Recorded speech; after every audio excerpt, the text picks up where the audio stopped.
Hello everyone. আজ আমরা WBSLST এক্সামের অপটিক্সের মক টেস্টের সলিউশনগুলো আলোচনা করব। তো ফার্স্ট কোয়েশ্চেন আমাদের রয়েছে, the thickness of a quarter wave plate চাইছে ফার্স্ট কোয়েশ্চেনে। আমরা জানি thickness of quarter equals to 1/4 into lambda by mu E minus mu naught, যেখানে আমাদের মিউ নট মিউ ইর মান দেওয়া রয়েছে এবং ল্যামডার মানও দেওয়া রয়েছে। ভ্যালু পুট করলে আমরা টি ইকুয়ালস টু পেয়ে যাব 11.6 মাইক্রোমিটার। তো আমাদের ফার্স্ট কোয়েশ্চেনের সঠিক উত্তর হবে অপশন ডি। আমরা চলে যাচ্ছি সেকেন্ড কোয়েশ্চেনে। সেকেন্ড কোয়েশ্চেনে আমাদের চাইছে গ্র্যাটিং এলিমেন্ট। আমরা জানি কোনো গ্র্যাটিং এলিমেন্ট হয় তার open space plus slit width equals to A plus B, এবং রিজলভিং পাওয়ারের সূত্র থেকে আমরা পাই lambda by D lambda equals to small N into capital N, যেখানে স্মল এন হলো গ্রেটিং এর অর্ডার আর ক্যাপিটাল এন হলো টোটাল নাম্বার অফ লাইন্স। এখান থেকে যদি আমরা গ্রেটিং এর উইথ বার করি টোটাল নাম্বার এবং গ্রেটিং এলিমেন্টের প্রোডাক্টস থেকে আমরা উইথ পেয়ে যাব, যেখানে গ্রেটিং এলিমেন্টসটা এ প্লাস বি আর এনটা টোটাল নাম্বার, ডাব্লিউটা উইথ। এখান থেকে আমরা এন এর মান পেয়ে যাব W by A plus B, যেটা আমরা রিজলভিং পাওয়ারের ফর্মুলাতে বসিয়ে এ প্লাস বি এর মান পেয়ে যাব 4 × 10⁻³ সেন্টিমিটার। এখানে আনসার মিটারে আছে ইউনিটে, এখানে ইউনিটটা সেন্টিমিটার হতো। তো আমাদের সঠিক উত্তর অপশন এ হবে। তৃতীয় কোশ্চেন আমাদের চাইছে জোন প্লেটের রেডিয়াস তার সঙ্গে সমানুপাতিক হয়। আমরা জোন প্লেটের রেডিয়াসের সূত্র জানি, কনভেক্স লেন্সের সূত্রানুসারে R square equals to F M lambda, যেখানে এফটা হলো কনভেক্স লেন্সের ফোকাস লেন্থ আর আরটা হলো রেডিয়াস। এখান থেকে আর ইকুয়ালস টু আমরা √ওভার এম ইন্টু সাম কনস্ট্যান্ট পাবো। ফোকাস লেন্থ আর ল্যামডাটা যেহেতু কনস্ট্যান্ট একটা নির্দিষ্ট আলোর জন্য, এমটা ন্যাচারাল নাম্বার, তো আমরা আর পেয়ে যাবো R directly proportional to square root of natural numbers. So option C is correct. Next question number 4. Zone plate behaves like glass plate, concave lens, convex lens. আমরা জানি জোন প্লেট সবসময় তার উপরে পড়া সমস্ত লাইটকে কনভার্ট করে, যা একটা কনভেক্স লেন্সের প্রপার্টি। তার জন্য জোন প্লেট এক প্রকারের convex lens. 7 question. Resolving power of prism depends on inversely proportional to length of base. এখানে বেসের সঙ্গে কিরকম ভ্যারি করছে সেটা জানতে চাইছে। আমরা জানি রিজলভিং পাওয়ার বেস অ্যাঙ্গেলের সঙ্গে ভ্যারি করে এবং বেস অ্যাঙ্গেলটা ব্যাসের সঙ্গে ভ্যারি করে। বেস অ্যাঙ্গেল যদি কমে বা বাড়ে সেই অনুযায়ী বেসেরও তার পরিবর্তন হবে এবং সেখান থেকে রিজলভিং পাওয়ার আমরা পেয়ে যাব। তো এটা সূত্র যদি সরাসরি আমরা পেয়ে যাই, ডিরেক্টলি প্রপোর্শনাল হয় বেসের লেন্থের সঙ্গে প্রিজমের। তো সঠিক উত্তর অপশন বি। কোয়েশ্চেন নম্বর 8। এখানে আমাদের চাইছে minimum number of line in a grating. আমরা গ্রেটিং এর সূত্র আগে একটা করেছি, lambda by D lambda equals to M into capital N. এখানে এমটা হলো অর্ডার, আমাদের অর্ডার দেওয়া রয়েছে এখানে ফর থার্ড অর্ডার, আর ল্যামডা এবং ডি ল্যামডার মানও দেওয়া রয়েছে সোডিয়াম ডবলেটের ক্ষেত্রে। আমাদের চাওয়া হয়েছে এখানে টোটাল নাম্বার এন, যেটা ল্যামডা ডি ল্যামডা এবং এম এর ভ্যালু বসালে আমরা পাই 327.38। তো আমাদের গ্রেটিং করার জন্য অবশ্যই 327 থেকে বেশি থাকতে হবে। তো মিনিমাম আমাদের যেটা থাকতে হবে সেটা 328। তো option D is correct. Next question number 9। এখানে আমাদের চেয়েছে simply resolving power of telescope. এটা আমরা এমনি সূত্র থেকেই বলতে পারি, resolving power equals to angular সেপারেশনের রেসিপ্রোকাল হয়, যা D into D by 1.22 lambda আছে, যেখানে ল্যামডাটা হলো ওয়েভলেন্থ লাইটের আর ডিটা হলো aperture of telescope. Question number 10।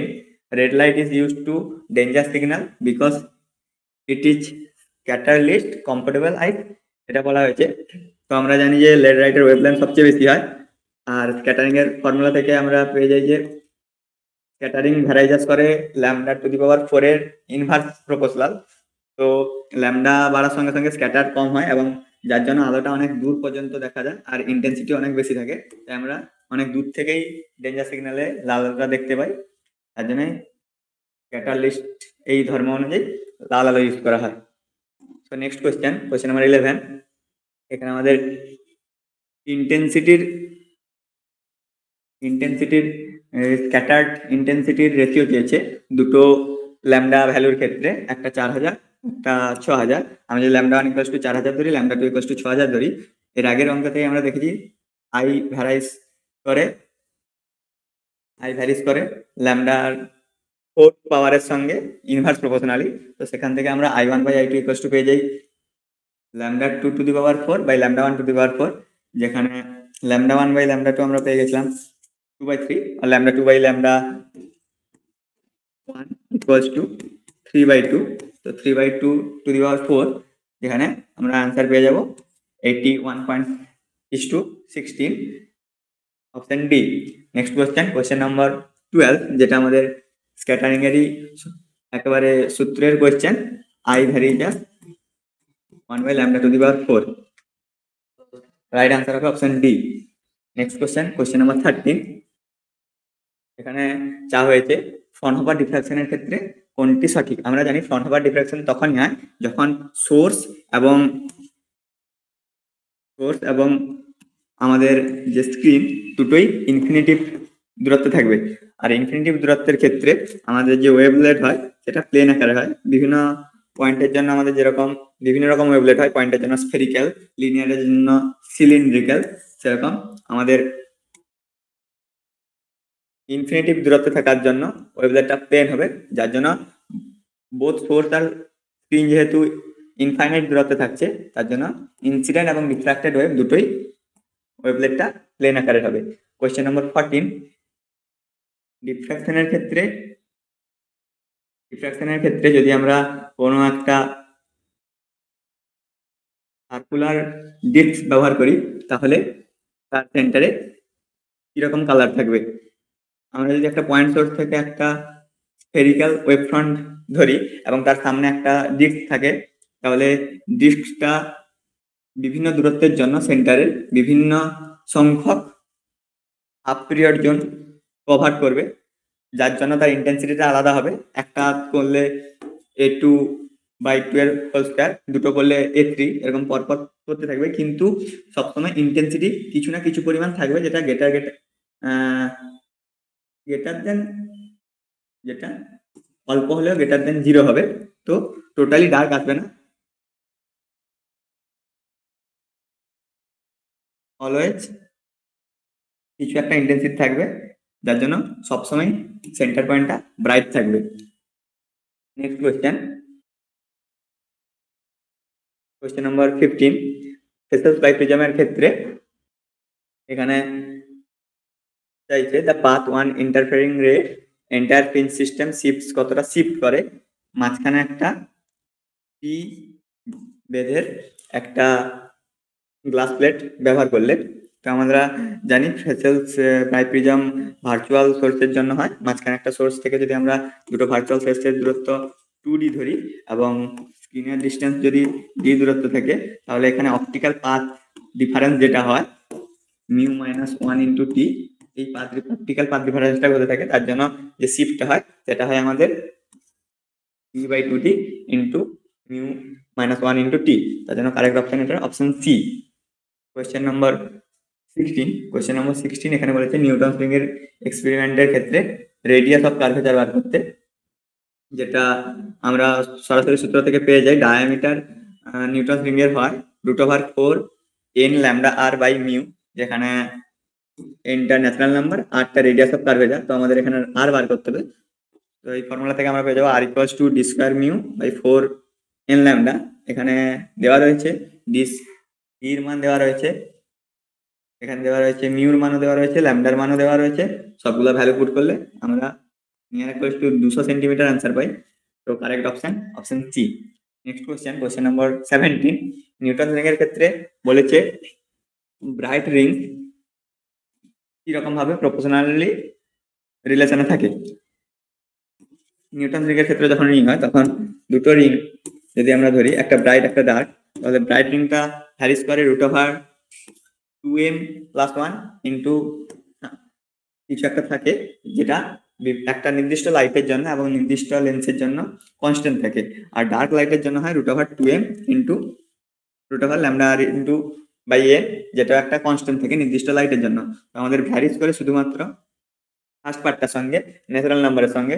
এখানে ব্রাইট বলেছে, ব্রাইটের জন্য আমাদের এখানে ডিটা ভ্যারিজ করবে √2m + 1। আমরা জানি এটা একটা অড নাম্বার অলওয়েজ, তো এখানে সঠিক উত্তর অপশন বি। 18 নম্বর কোশ্চেনে আমাদের চেয়েছে distance between two coherent sources, অর্থাৎ বাইপ্রিজম এক্সপেরিমেন্টে যেটা থাকে স্মল ডি আর ক্যাপিটাল ডি যদি স্ক্রিনের সঙ্গে ডিস্টেন্স হয়, তাহলে আমাদের এখানে স্মল ডিটা চাওয়া হয়েছে। আমরা সরাসরি ফ্রিঞ্জ উইথের সূত্র থেকে এটা পেয়ে যাই, যেটা beta equals to lambda D by small D. এখান থেকে স্মল ডির মান আমরা এখানে ভ্যালু দেওয়া রয়েছে, capital D equals to 100 centimetre, ল্যামডার ভ্যালু দেওয়া রয়েছে, ফ্রিঞ্জ উইথের ভ্যালু দেওয়া রয়েছে, তো আমরা ডি পেয়ে যাবো সরাসরি 0.6 সেন্টিমিটার। তো correct option option B. Question number 19, Young's double slit এক্সপেরিমেন্টে স্লিট সেপারেশন দেওয়া আছে, বলেছে ফ্রিঞ্জ স্লিট সেপারেশন পরিবর্তন হচ্ছে 2 টাইম, বলেছে ফ্রিঞ্জ উইথে কি পরিবর্তন হবে। আমরা আগেই ফর্মুলাটা দেখেছি, beta equals to lambda D by small D. Slit উইথের সাথে এটা ইনভার্সলি প্রপোর্শনাল 1/d। সূত্র অনুযায়ী যদি আমরা পরিবর্তিত ডির মান বসাই, যেটা দ্বিগুণ হয়েছে 2d, তো আমাদের বিটা আসবে, যেটা পরিবর্তিত বিটা আসবে সেটা আসবে বিটার অর্ধেক। কিন্তু এখানে অপশন সেটা নেই, তো অপশনটা ভুল রয়েছে কোনো কারণে। আর এখানে 3 টাইমস বিবর্তন করা হয়েছে, নতুবা উত্তরে এটা বিটাটা হাফ হবে। তো কারেক্ট অপশন এখানে হাফ হতে পারে। নেক্সট কোয়েশ্চেন আমরা চলে যাচ্ছি 20 নম্বর কোয়েশ্চেন। এখানে আমাদের ক্রিটিক্যাল অ্যাঙ্গেল দেওয়া হয়েছে পোলারাইজেশনের ক্ষেত্রে, যেটা আমরা জানি sin θ ইকুয়ালস টু হয় 1/μ আর μ ইকুয়ালস টু হয় tan θp, যেটা পোলারাইজেশন অ্যাঙ্গেল θp, আর θ আমাদের ক্রিটিক্যাল অ্যাঙ্গেল। এখানে আমাদের পোলারাইজেশন অ্যাঙ্গেল বলে দেওয়া হয়েছে 60 ডিগ্রি। আমরা tan 60 এর মান জানি √3 হয়, তো 1/√3, অতএব θc আমাদের ক্রিটিক্যাল অ্যাঙ্গেল চলে আসবে sin ইনভার্স 1/3। তো কারেক্ট অপশন অপশন সি। তারপরে কোশ্চেন আমাদের চেয়েছে বুস্টার অ্যাঙ্গেল কত হয় রিফ্রাক্টেড এবং রিফ্লেক্টেড রেসের জন্য। আমরা জানি কোনো নন আনপোলারাইজড রে যখন পড়ে তখন সেটা একটা পোলারাইজড অংশ রিফ্লেক্টেড হয় আর একটা রিফ্র্যাক্টেড হয়, একটা রিফ্লেক্টেড হয়, এবং তাদের মধ্যে অ্যাঙ্গেল 90 ডিগ্রি থাকে। তো 90 degree right answer. In an interference pattern আমাদের এখানে চেয়েছে 6000 অ্যাংস্ট্রম ওয়েভলেন্থের জন্য আমাদের 12 অর্ডারের ম্যাক্সিমাম ইন্টারফারেন্স প্যাটার্ন পাওয়া যায়। তো 4800 অ্যাংস্ট্রমের জন্য আমাদের কত নম্বর অর্ডার পাওয়া যাবে? আমরা এটা সূত্র জানি ইন্টারফারেন্সের জন্য, m lambda equals to d sin θ। d sin θ টা কনস্ট্যান্ট থাকবে, so m lambda equals to something constant থাকবে, অতএব m1 ল্যামডা 1 ইকুয়ালস টু আমরা বলতে পারি m2 ল্যামডা 2। এখান থেকে আমাদের m1 টা হলো বিভিন্ন অর্ডার, প্রথম অর্ডার আমাদের দেওয়া আছে 6000 এর জন্য 12 এবং 4800 জন্য আমাদের বার করতে হবে m2 টা, যেটা আমাদের ভ্যালু বসালে চলে আসছে 15। Right answer 15, option C. তারপর বলেছে মাইকেলসন ইন্টারফেরোমিটারের সেন্ট্রাল হোয়াইট আলোর ক্ষেত্রে সেন্ট্রালটা কেমন হয়। তো মাইকেলসন ইন্টারফেরোমিটারও আমাদের সার্কুলার রিং দেয়, যার সেন্টারটা সবসময় ব্রাইট হয়, তো always bright, option B correct answer. Next question number 24। এখানে আমাদের চেয়েছে কালার, কোন কালারের আমরা এক্সপেরিমেন্টটা করছি সেটা, অর্থাৎ আমাদের ল্যামডা দেওয়া নেই, যেটা আমাদের বার করতে হবে। বাকি beta equals two fringe with slit distance D, beta fringe with এবং দুটো স্ক্রিনের মধ্যে ডিস্টেন্স 3 মিটার দেওয়া রয়েছে। এখান থেকে আমরা ল্যামডার ভ্যালু পেয়ে যাব 7 × 10⁻⁷ মিটার, দ্যাট মিন 7000 অ্যাংস্ট্রম। আমরা যদি আমাদের ভিজিবল লাইটের যে রেঞ্জ দেখি, তাহলে 700টা রেডের কাছাকাছি থাকে, তার জন্য আমরা বলতে পারি যেটা আমরা রেড লাইট ইউজ করেছিলাম। Next question number 25।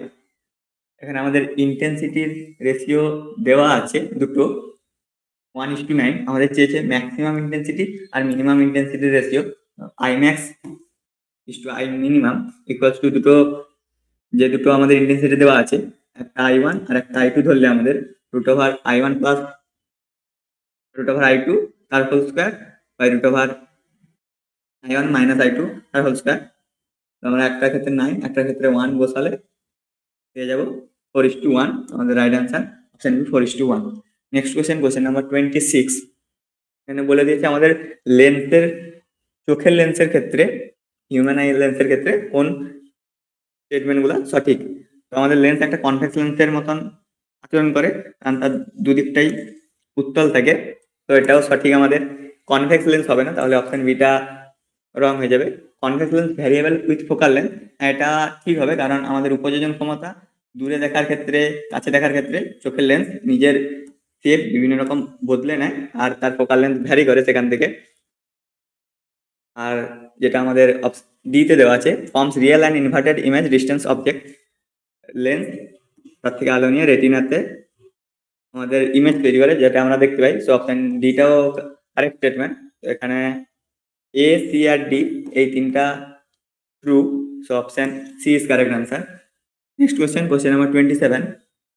যখন অ্যাস্ট্রোনমিক্যাল টেলিস্কোপের ভেতরে টিউবের লেন্থ ইনক্রিজ করা হয় তখন ম্যাগনিফাইং পাওয়ার কি হয়?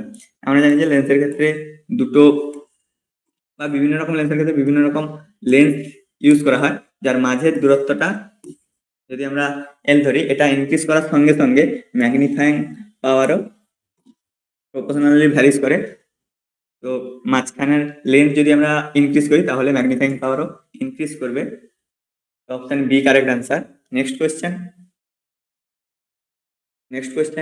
নাম্বার 28। আমাদের চেয়েছে angular dispersion red and violet কিসের উপর নির্ভর করে?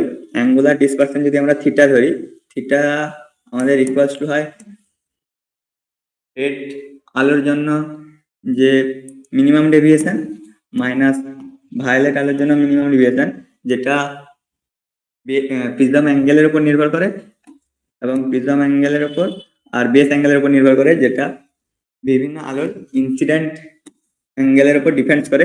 এখানে আমরা সরাসরি বলতে পারবো না ইনক্রিজ করছে না ডিক্রিজ করছে। Correct option D depends on incident angle. আমাদের নেক্সট কোয়েশ্চেন নাম্বার 29। এখানে আমাদের চেয়েছে রিফ্লেকশন ফ্রম কনভেক্স লেন্সের সারফেসের জন্য আমাদের টাইমটা যেটা নেওয়া হয় সেটা ম্যাক্সিমাম হয় না মিনিমাম হয় না একই থাকে। এটা তো আমাদের ফার্মেট প্রিন্সিপাল থেকে চলে আসবে। যদি আমরা একটা আলো যাচ্ছে সামনের দিকে এবং সেটা যদি কনভেক্স লেন্সের মতন আকার করে বা কনকেভ লেন্সের মতন আকার করে, তাহলে কনভেক্স লেন্সের ক্ষেত্রে লেন্সটা অবশ্যই অনেকটা দূর যাচ্ছে, এগিয়ে যাচ্ছে। তো এখানে সবচেয়ে ম্যাক্সিমাম থাকে, কনকেভ লেন্সের জন্য মিনিমাম থাকে। আর যদি আমাদের প্লেন থাকে তাহলে সেক্ষেত্রে কোনো পরিবর্তন হবে না। আমাদের এখানে যেহেতু কনভেক্স বলা আছে, তো টাইম ম্যাক্সিমাম পাথ যাবে এবং আমাদের অপশন এ ম্যাক্সিমাম সঠিক হবে। তো আমাদের কোশ্চেনে এতগুলাই কোশ্চেন ছিল মক টেস্টটাতে, যারা আমরা সলিউশনগুলো দেখলাম। তো টপিক নিয়ে আবার আলোচনা হবে। Thank you.